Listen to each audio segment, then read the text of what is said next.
Imagine a doctor who secretly wants you to stay sick forever just so they can keep charging you for treatment. Right, which sounds completely monstrous. It does, yeah. But what if I told you that a massive percentage of our global economy operates on that exact same business model? It's a scary thought. Like, we tend to assume that as long as money is changing hands and people are going to work, the economy is moving forward, we equate motion with progress.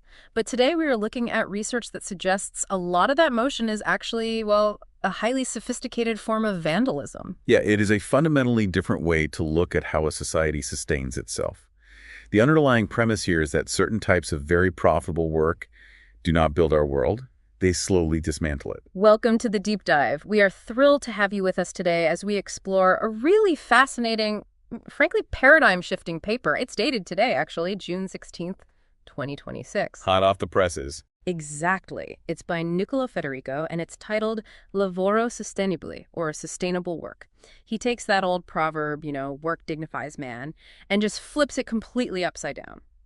He argues that a significant portion of modern work actually destroys us. And we need to define our terms immediately here. Because when the author uses the word sustainability, he is not throwing around like a corporate greenwashing buzzword. Right. He's not talking about the office using paper straws. Exactly. He is introducing a hard, rigorous economic framework. He's asking a brutal systemic question. Does an economic activity actually create more value than the underlying damage it causes? Okay, let's unpack this. Our mission for this deep dive is to figure out exactly what makes a job truly valuable to society versus a job that secretly extracts from it. We want to give you, the listener, a brand new lens to view your own career, the products you rely on, and the companies you support. It's a very practical framework once you get into it. It really is. But before we can call out the bad jobs, we need to understand the fundamental DNA of a good one. What are the mechanical traits of a genuinely sustainable job in this framework? Well, according to the paper, highly sustainable jobs, think of, teachers, farmers, doctors, or infrastructure engineers, they share a few very specific architectural traits. Okay. First, they produce tangible, real value. They create something that did not exist before they showed up for work, whether that's crop yield or cured illnesses or a functioning power grid. Right, tangible output. Yeah.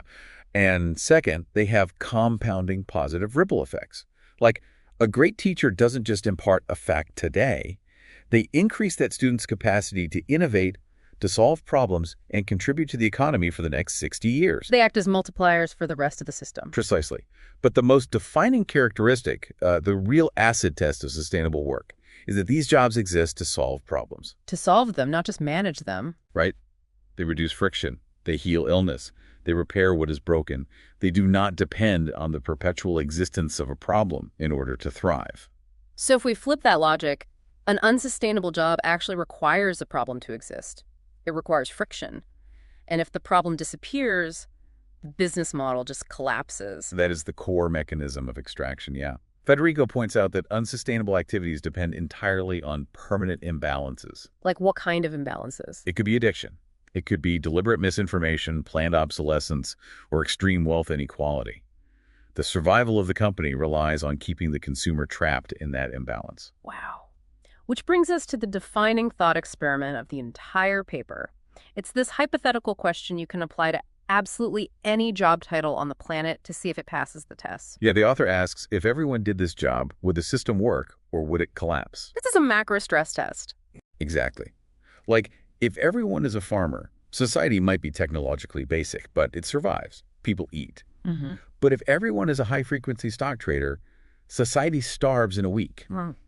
And to quantify this dynamic, the paper introduces an actual mathematical formula for sustainability. Okay, reading a math equation aloud on audio is usually a terrible idea. So let's see if we can ground this. How does this formula actually work in practice? Let's apply it to a concrete scenario. Mm. The formula defines sustainability roughly as the value created minus the damages generated. Okay, value minus damage. Right. Then you multiply that net positive by the duration of the benefit and the number of people who benefit. Got it. And finally, you divide that entire massive number by the resources consumed. So if we take a bridge engineer, the value created is a working bridge, the damages are minimal, the duration is 100 years, and the beneficiaries are millions of daily commuters. Exactly. Now you divide that massive top number by the steel and concrete used, and you get a huge positive score. Now compare that to a professional ticket scalper. The value created is zero because the concert was already happening anyway. Right. The damages are the inflated prices forced on the fans, the duration of the benefit is instantaneous, and the only beneficiary is the scalper. And then you divide that by the computing power they use to hoard the tickets. Yeah, and you get a negative sustainability score. They added nothing. They just inserted a toll booth on a road someone else built. That makes the math incredibly intuitive.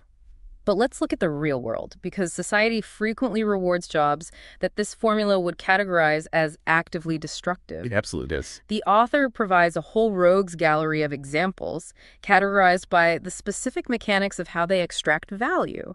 And, I mean, these aren't criminal enterprises. These are highly normalized, extremely lucrative professions. Let's start with what the paper calls positional rents. This connects directly to your ticket scalper example. Yeah. These are industries that basically exploit an artificial bottleneck. Okay. High-frequency traders, or HFTs, are a prime example here. These are the algorithms trading stocks in fractions of a microsecond, right? Yes. They aren't allocating capital to fund new businesses or build factories. They use massive computing power to detect when a normal investor is about to buy a stock, and they essentially cut in line. Wow. They buy the stock a microsecond faster and sell it back to the original investor for a fraction of a penny more. And they do this millions of times a day. They capture existing wealth by front-running the market. They don't create new wealth. Then there are entire sectors that the author argues are dependent on permanent subsidies to survive. The paper specifically lists arms manufacturers, flag carrier airlines that require constant state bailouts, and massive industrial agriculture conglomerates in the EU and the US. And we should pause here because what's fascinating here is how the paper evaluates their business models. Right. It categorizes these as unsustainable because their profit margins simply wouldn't exist in a free market without massive structural public transfers. The taxpayer is artificially keeping the model alive. We absorb the financial risk while the private company keeps the profit. And it's really important to clarify here for anyone listening who might, work in these fields or come from a farming family. Federico isn't making a political attack on an aerospace engineer or a local farmer. Not at all. We are just impartially relaying his research. He's simply looking at the cold, hard math of a systemic business model. He's evaluating these industries strictly through the economic lens of subsidy dependence and what it costs the public ledger. That is a crucial distinction. The author is diagnosing a structural flaw in how we measure economic viability. He's not placing moral blame on the individual worker who is just trying to feed their family. Exactly. So let's move to the next category, which the paper calls social erosion. This one feels incredibly relevant today. We're talking about growth hackers for social media platforms, opaque lobbyists or UX designers creating dark patterns. Yeah, dark pattern is a deliberate design choice on a website meant to trick you. It's that incredibly confusing subscription cancellation menu or the hidden fees added at the very last second of checkout. So a growth hacker's entire job is to use slot machine mechanics like the pull to refresh feature or variable rewards to keep you scrolling for another hour. Yes. Their profit relies on actively exploiting human psychology. They are literally monetizing your distraction. And in the case of certain lobbying efforts, the goal is to introduce deliberate friction into the democratic process. They might work to obscure the health risks of a product or block consumer protection laws. They are actively eroding the public's ability to make informed decisions. Finally, we arrive at jobs reliant on massive environmental externalities. The paper lists coal mining, factory farming, which can decimate local aquifers, and private jet pilots, Right. who, according to the text, emit up to 50 times the carbon emissions per passenger of a commercial flight. Wait, a private jet pilot is just doing a legal job, though? Why is the author labeling them unsustainable? This brings us to the core economic concept driving almost all of these unsustainable jobs. It's called negative externalities. Okay, what does that mean exactly? It is the systemic mechanism where a business privatizes the financial reward but socializes the cost. The individual worker is just doing their job, yes, but the systemic business model is passing the bill onto society. Let's put a visual to that. It's like me throwing a massive, highly profitable block party. I charge an entry fee, I make thousands of dollars selling drinks, and I keep all that money. Sounds like a great deal for you. Right. But when the party is over, I leave all the trash in your front yard for you to pay to clean up. I privatized my profit, but I socialized my cleanup cost. That is the textbook definition of a negative externality. The company gets the revenue. But the bill, whether that's for the polluted river, the public anxiety caused by an algorithm, the health costs of terrible diets, or democratic polarization, that bill is quietly slipped into society's pocket. Okay, so if these extractive industries are constantly passing a bill onto society, what exactly is the currency we are using to pay it? Like, if we aren't just paying in dollars, what is actually being depleted? Federico introduces a really elegant framework here.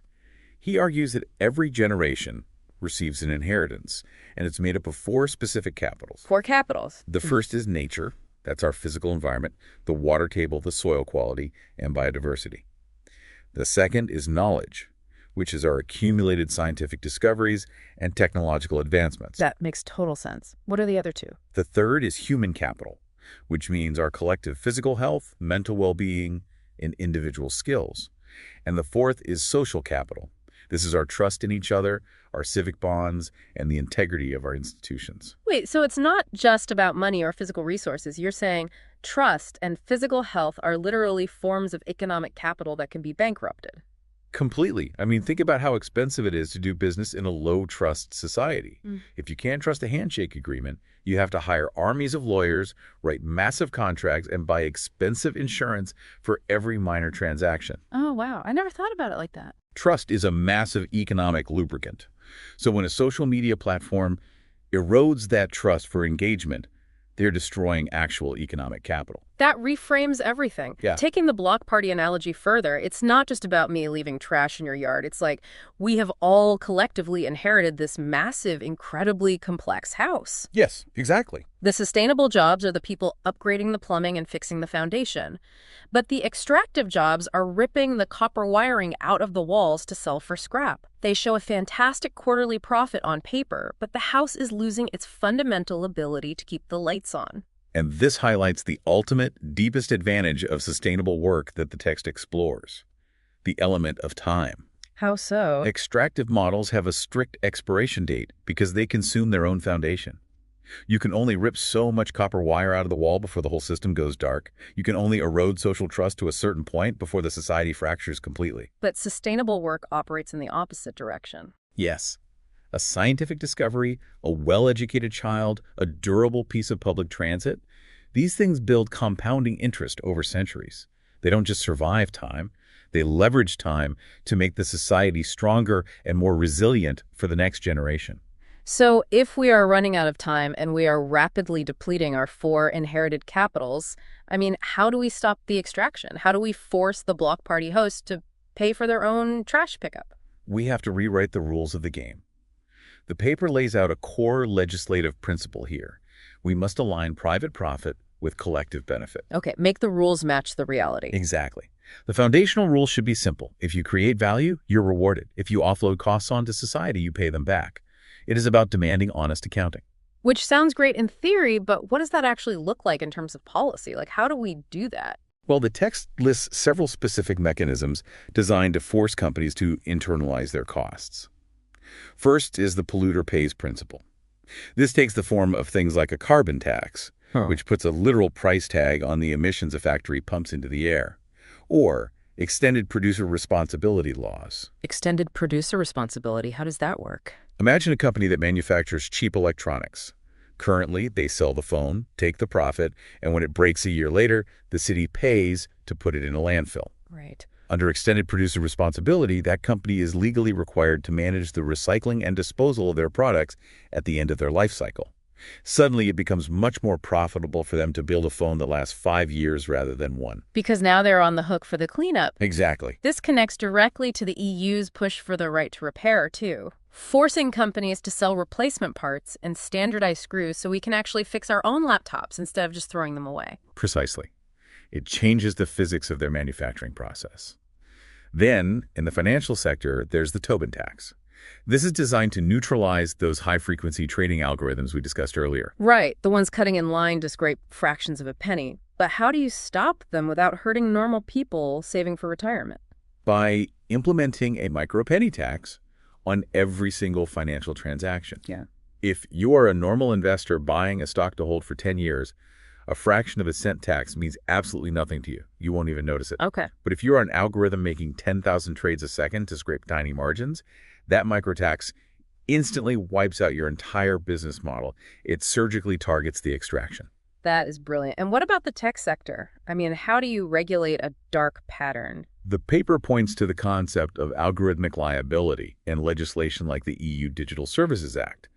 This framework treats software algorithms like physical products. So treating code like a physical good. Yeah. If a car manufacturer builds a car with faulty brakes, they are legally liable for the damage. If a tech company deploys an algorithm deliberately designed to addict children or amplify disinformation, they should face the same strict product liability. But here's where it gets really interesting for me. How do you actually measure this? It is incredibly easy to put a sensor on a smokestack and measure the exact tonnage of carbon, right? You can tax that. Sure. But how do you mathematically measure the positive value of a great artist? Or conversely, how do you put a dollar amount on the erosion of public trust caused by a social media platform? This raises an important question, and Federico openly acknowledges that this measurement problem is the ultimate challenge. Our traditional metric for success is GDP, gross domestic product. But GDP only measures the raw volume of financial transactions. It is completely blind to the quality of those transactions. Right, like if I get sick from polluted water and have to buy expensive medication, GDP actually goes up. Exactly. A multi-car pileup on the highway is fantastic for GDP because of the hospital bills, the insurance payouts, and the auto mechanics. But society is obviously much worse off. It's totally backwards. It is. The text references Bhutan's attempt to use gross national happiness as a broader metric, which incorporates education, environmental quality, and health into their national accounting. But even that sounds incredibly difficult to quantify perfectly. It is. But the key insight from the paper is that the system doesn't have to be perfect. We don't need a flawless mathematical formula to know that dumping toxic waste in a river is a negative externality. The system just needs to be robust enough to stop actively rewarding the most obvious forms of pure extraction. Let me push back on this a bit because it feels like there is a missing puzzle piece here. If these mechanisms like the Tobin tax or extended producer responsibility, if they already exist in theory, and some are even active in places like the EU, why is the global economy still operating this way? That is the big question. Right. If we know how to fix the machine, why aren't we doing it? If we connect this to the bigger picture, we arrive at the final boss of this entire problem, the structural wall that blocks all of these rational solutions. It is an economic phenomenon known as regulatory capture. Regulatory capture. Walk us through the mechanics of how that actually works. Remember that extractive sectors generate massive, concentrated wealth precisely because they don't pay their real costs. Because they pass the bill for the pollution or the social erosion onto society, their profit margins are artificially massive. Okay, yeah. They then take a portion of that unearned wealth and use it to hire lobbyists, influence elections, and essentially buy the referee. Wow. So they use the money they saved by not cleaning up the trash to pay the lawmakers to ensure trash cleanup remains voluntary. That is exactly how the cycle operates. They block the antitrust laws, the carbon taxes, and the algorithmic liability legislation that are designed to rein them in. The more they extract, the richer they get. And the richer they get, the more political power they buy to ensure they can keep extracting. Which leads to the author's starkest, most sobering conclusion in the entire paper. He argues that legality does not reflect a stable moral truth. It is a profound realization. Just because a business practice is perfectly legal today does not mean it is sustainable or necessary or morally sound. It simply reflects the current political equilibrium. It reflects who currently has the concentrated capital required to write the rules. That completely changes how you look at every piece of business news. You can't just invent a clever new economic tax to fix this. To implement the economics, you have to break the cycle of regulatory capture. And according to Federico, you can't do that with just spreadsheets. No, you need mechanisms completely outside of economics. The paper argues that a sustainable economy requires robust democratic preconditions. It requires a highly educated civic culture, fiercely independent regulatory authorities, and fearless investigative journalism to shine a light on the extraction. It's all connected. It is. Without those forces holding power accountable, the best economic theories will just gather dust in a university library. What an incredible journey this research takes us on. We started by challenging the core philosophy of work, realizing that not all motion is progress. Right. We looked at the mechanics of sustainability, proving that true value solves problems rather than monetizing them. We mapped out how extractive jobs are quietly draining our four inherited capitals, our nature, our knowledge, our physical health, and our social trust. And finally, We saw how the ultimate battle to protect those capitals requires confronting regulatory capture head on. It really forces us to elevate our gaze. It shifts the burden away from just agonizing over our individual consumer choices and demands that we analyze the structural, systemic design of the economy we operate within. So, what does this all mean for you? Hopefully, this deep dive provides a totally new lens through which to view your world. Look at your own resume. Are your daily tasks solving a fundamental problem, or are they perpetuating one? Yeah, that's the big question. And when you buy a product, try to spot the negative externality. Ask yourself who is really paying the hidden bill for this convenience, because ultimately, we are all inheritors of a very fragile house, and we get a say in who we hire to maintain it. Beautifully said. I want to leave you with one final provocative thought. We talked about Federico's macro stress test. What happens if everyone did a certain job? Would society collapse? Try applying that exact logic to your daily digital habits. That's interesting. The paper discusses UX designers and social media algorithms extracting our social capital through dark patterns. But what if every single internet user suddenly became acutely aware of the behavioral profiling, the slot machine mechanics, and the psychological tricks being deployed against them every time they opened an app? That would change everything. If every user could suddenly see the strings, would the multi-billion-dollar attention economy instantly collapse under its own weight? Or would it just evolve a new, even more subtle way to quietly extract our time? Think about that the next time you find your thumb mindlessly scrolling. Thanks for joining us on this deep dive.